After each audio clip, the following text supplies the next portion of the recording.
On the street, they serve and protect. But what happens to the families of these officers behind closed doors? He pulled a knife on us and started coming at us. Next, women searching for somewhere to turn for their own safety and their kids. He just leaned over and put his hands around my throat. My daughter was standing behind me just screaming. I was like, I'm gonna die and she's gonna see it. The question now, what happens if these accused abusers are allowed to keep their guns and badges? Our team dug through police records to find out. What's going to happen is that officer is going to go to work somewhere else. Welcome to Atlanta News First Investigates. I'm Chief Investigator Brendan Keefe. Domestic violence incidents are among the most dangerous calls for police. But what happens when the suspect is also an officer? In this multi-part series, we investigate how some of these calls are handled and how police departments protect their own. We begin with the case of a Union City lieutenant whose family violence charges vanished without explanation. Well, Fulton County 911. I've never been afraid of my husband in my life. But tonight, I don't know. I can't open this bedroom door. I'm afraid. My father got drunk and he got belligerent. He grabbed a knife and we ran into the back room. He's standing outside the door. We're holding it back. My mother and my little sister, she's only 3 years old. He pulled a knife on us and started coming at us. The three of us ran to the back bedroom. We barricaded ourselves in. He's swearing that we can open the door, but I can't. I can't open the door because he pulled a butcher knife, two knives out of our butcher's block. I don't know how this night turned out this way. Police officers were on the way, but their lieutenant was already there. What's his name? His name is Melvin Eccles, and he's a police officer with Union City. He's with Union City Police Department. He pulled a knife. They're advising that the subject is going to be Melvin Eccles, a Union City officer. I took his weapon and I hid it, so I don't know what he's done with the knife. Lieutenant Melvin Eccles was not arrested that summer night in 2019, even though the police report shows he was non-compliant and belligerent and admitted to threatening his adult son. Instead, Eccles' wife and children were asked to go to a hotel for the night after the lieutenant refused to leave. The next day, Union City's detective unit picked up the case. The lieutenant's wife told investigators she didn't want to press charges, but by the end of the week, two commanders thought they had enough evidence for criminal charges. They swore out arrest warrants before Union City Municipal Judge Ronald Freeman. Lieutenant Eccles was charged with aggravated assault, terroristic threats, and cruelty to children. It is the city's burden to prove your guilt beyond a reasonable doubt. But 5 months later, Judge Freeman vacated those same arrest warrants before any prosecution. Eccles was immediately welcomed back on the force as a lieutenant without so much as an internal affairs investigation. The case simply went away, along with some of the records and evidence. We spent months searching for the warrants and the vacating order. They're not in the case file at the Fulton County Clerk of Court. The municipal court administrator wrote, "No defendant with this name exists in the Union City records." Judge Freeman eventually gave us copies of the warrants and his vacating order, but wouldn't do an interview with us about the Eccles case unless we agreed to give him written questions in advance. We don't do interviews with preconditions. So he will be filming the proceeding. I believe that most of the filming will probably be on me. In a written statement, Judge Freeman said he discovered certain facts presented by the detectives were untrue, related to the police chief's knowledge and involvement in the case. He took the unprecedented step of vacating the family violence warrants after raising the issue with the police chief. Hello, Chief. Chief Cassandra Jones also declined our multiple interview requests, so we caught up with her outside City Council. Who made the charges against Lieutenant Eccles go away? I don't have anything to say about that. Well, you're the chief of police, ma'am. Respectfully, you would know who made the charges go away. That's not correct. I would not necessarily know. That's a court's responsibility. Now that the case is officially closed, all of the evidence should be public record, including the 4 police body camera videos recorded that night. So we asked the city for copies. The police department says all 4 copies were deleted a year ago, based on the state's minimum retention policy. They could have stopped it, but nobody did. How do we know? This audit trail we obtained through open records. We had to send them the Axon body camera manual to show them how to pull this. And it's a good thing we did, because it shows the detective unit made a copy of all 4 body camera videos. And in the investigative file, it says they attached them for reference. So we asked for those copies. The police department says those videos are gone too. It should be there. But the evidence is gone. It's gone. Former city council member Joyce Robinson. When you look at the sum total of all of this, what does it look like to you? A cover up. Why erase the body camera, even from the investigative file? The body camera was erased, even from the investigative file. The statute of limitations hasn't expired. Detectives interviewed Lieutenant Eccles on camera the day they arrested him. The police department now says the video recording of that interview attached to the investigative file cannot be located. Union City, let's just say, becomes known as, look, I can threaten my wife, my kids. Union City isn't going to do anything about it because they didn't do anything about the officer that did that. While Lieutenant Eccles is back on the force, his fellow commanders who investigated him have seen their careers suffer. Lieutenant Cliff McClure was reassigned from detective to morning patrol. His boss, Captain Mike Jones, saw his 2 decades with Union City Police come to an end. That happened after he filed this whistleblower complaint with the city manager. In it, the captain wrote that the police chief refused to listen to the 911 recordings. Oh my God. I need to call Chief. Oh my God. Oh my God. According to the complaint, he and the lead detective told the police chief, once we have the evidence, we cannot act as if it doesn't exist. The captain wrote that the chief retaliated against the arresting officer who signed the warrant, and it seems we have been held more accountable for Eccles' actions more than he has. An outside attorney hired by the city to investigate called the handling of the Eccles case somewhat troubling, but ultimately did not sustain Captain Jones' grievance. 3 months later, Captain Jones, who oversaw the arrest of Eccles, signed a confidential settlement, agreeing to resign and not say anything critical of Union City that could become public. How can your department arrest anyone for domestic violence in this city when members of your own command staff get a pass? You have nothing to say about that? I'm not going to comment on information that you have because furthermore, I don't believe it's not correct, but I'm not going to say anything else. You know we have the body camera that your city says it doesn't have. Hey man, sit over here. Eccles. We want to make sure victims of domestic violence have access to resources. You can get help anytime by calling the Georgia Coalition Against Domestic Violence Hotline at 1-800-33-HAVEN. That's 1-800-33-HAVEN. And we have more resources on AtlantaNewsFirst.com. Look for Shielded.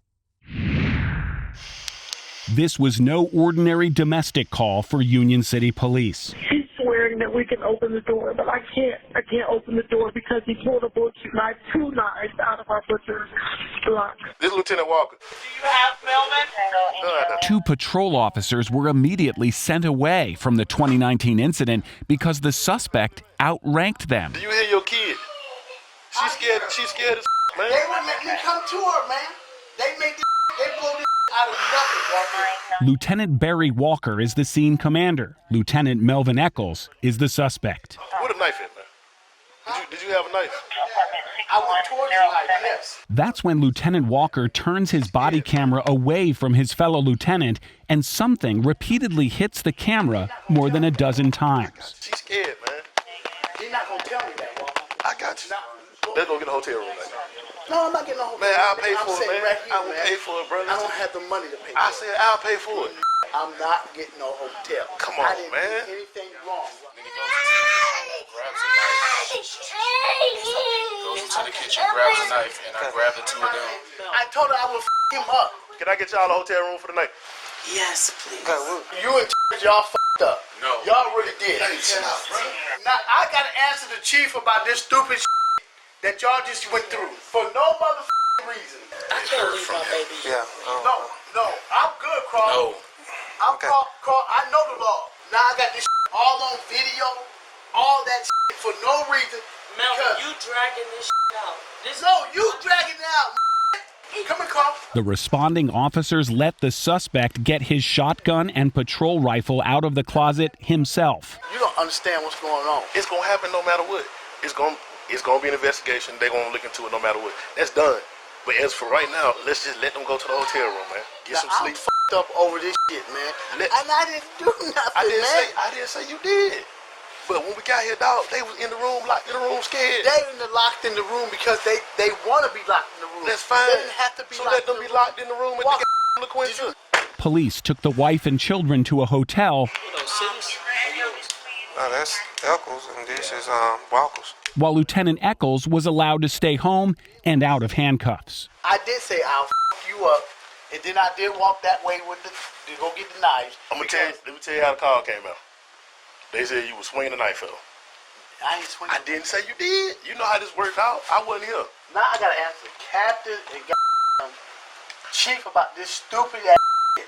Lieutenant Walker texted his captain, so got a call that Eccles was drunk and swinging a knife at his family. When we got here, his family was locked in the bedroom. Can we watch some on Netflix? Lieutenant Walker, the scene commander, and Lieutenant Eccles, the suspect, sat down to watch Stranger Things. Stranger Things, yeah. I didn't know they had a new season. But there was another video that concerned the husband, the body camera. Much as I forget to upload my body camera, you ain't got nothing to worry about. The captain arrived and spoke with Eccles. Then she and Lieutenant Walker left without making an arrest. How are you? Hey, how you doing? Captain Walker. Lieutenant Walker has since been promoted to captain. At first, he agreed to an interview, then didn't reply to multiple follow-up requests. So we met now Captain Walker at a city council meeting. Why didn't you arrest him that night? You have a good day, sir. What does it say to the victims, women, when police officers get special treatment in domestic violence cases? Have a good day. Walker did refer the case to the detective unit in Union City, and later that week, back in 2019, a detective lieutenant and his captain swore out arrest warrants for Eccles. Those arrest warrants were later vacated by the city's chief judge, tossing the case. Of the two investigators who arrested Eccles, one was transferred to morning patrol, the other was paid to keep quiet and resign as part of a confidential agreement. Abusive officers also answer other domestic violence calls. Next, a future killer shows up when a young mother dials 911 for help. The local politician who took more than your vote. They don't know how hard your alarm hits. The unseen sacrifices. That every cent counts. Or the loved ones you do it all for. They also don't know Atlanta News First investigates. That we're grinding too, digging into government documents, checking every receipt to protect you. Atlanta News First investigates. We stand for you. Welcome back to Atlanta News First Investigates. When Lola Garcia needed help during a domestic violence situation, she called 911. Little did she know, the officer sent to help her was a future killer. It was really scary. Just outside Birmingham, Alabama. He just leaned over and put his hands around my throat. In one of 100 homes with perfectly manicured lawns. My daughter was standing behind me just screaming. I was like, I'm gonna die and she's gonna see it.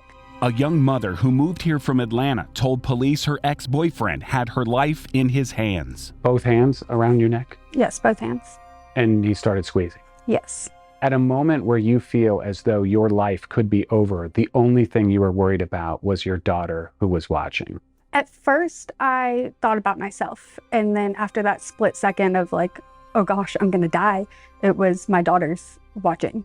Hoover Police were called to the November 2018 incident. The responding officer wrote the suspect began choking the victim. He saw scrapes on the victim's elbow, and on a recording he watched, you can hear the victim screaming. He explained the procedure to me. That was never fully explained to me by any other officer, is what happens next, the options for filing for protection from abuse, and all those sorts of things that I didn't know existed. I didn't know those resources were there.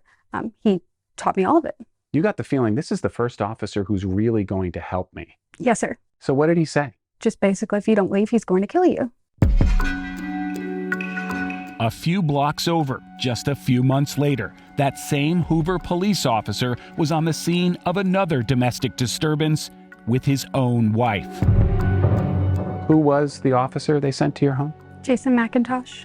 Who's now in prison for murdering his own wife. Yes, sir. The body of 31-year-old Megan Louise Montgomery was discovered. Sunday, Montgomery's body was found in a Mountain Brook parking lot. Police believe her life was taken during a domestic dispute. Montgomery's estranged husband is 44-year-old Jason McIntosh, a former Hoover police officer. There was a killer in this room, and it wasn't your abuser. It was the police officer sent to help you. A future killer. He killed his wife. It was absolutely terrifying to think that the one person that had given me the courage to speak up against my abuser and to actually follow through and press charges. So to know the reasoning behind how he knew that I would end up dead if I didn't follow through is just, it's chilling. Before Megan's murder, there were multiple domestic calls at Officer McIntosh's own home. He was arrested earlier this year following a report of a domestic altercation. Now, police say McIntosh was charged with domestic violence after a fight with his wife. McIntosh was awaiting trial for the latest incident when he killed Megan in 2019. The letter scheduling her testimony arrived right after her murder. Earlier that year, McIntosh resigned from the force after Megan was shot in the arm during a struggle over his service weapon. It was really close to home. She lived right down the street. By all accounts, she pulled his gun to protect herself from him, and she got shot in the arm with his gun. But they determined she was the primary aggressor because she pulled the gun.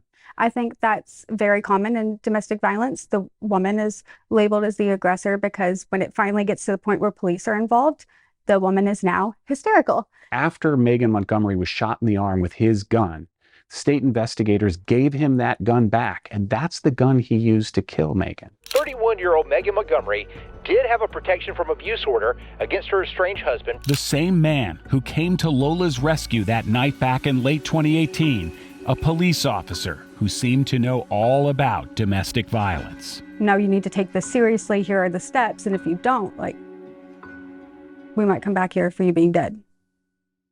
Before Megan's death, there were no charges filed against McIntosh for that incident when Megan was shot in the arm.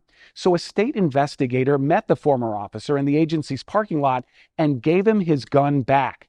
That was the same gun he used to shoot and kill Megan 2 weeks later. McIntosh pleaded guilty in 2021. He's currently serving 30 years in prison for Megan Montgomery's murder. Next, we reveal cases where judges made surprising special exceptions for police officers accused of violent abuse at home. I want my husband out of the house. He just broke down the door to the bedroom that I locked myself in. My dad's super drunk, and he's threatened to rip my head off, and he's getting pretty violent with my mom, and it's not the first time. And pushing me against the wall and putting his hands on my neck.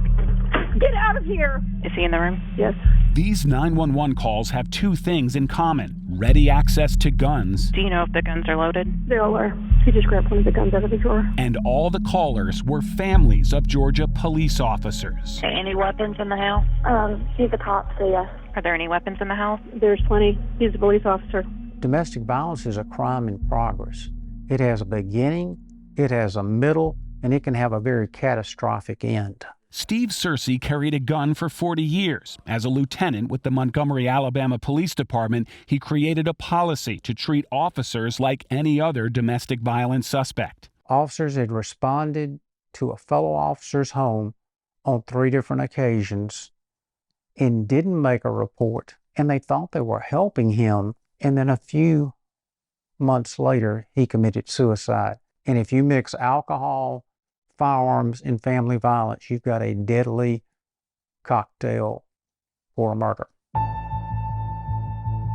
Does he know you're calling? No. He's a police officer for Eatonton.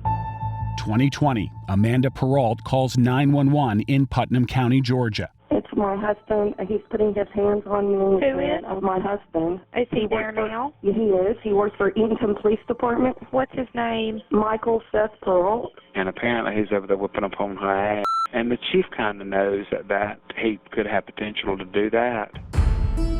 Officer Seth Perrault was arrested for family violence, but was allowed to keep his weapons while awaiting trial. 6 days later, Amanda Perrault was shot in the head with one of her husband's guns.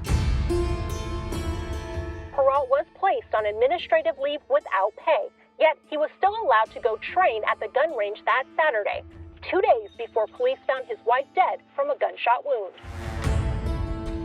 Officer Peralt claimed his wife Amanda shot herself. A jury disagreed. Last year, he was convicted of murder. Few police officers arrested for domestic violence end up in court, according to 2 years of cases we reviewed from Georgia Peace Officer Standards and Training. 87% of officers arrested saw their criminal cases completely dismissed. But Georgia Post found probable cause in 96% of the officers it investigated to suspend or revoke. So how did about half of those officers keep their police certifications?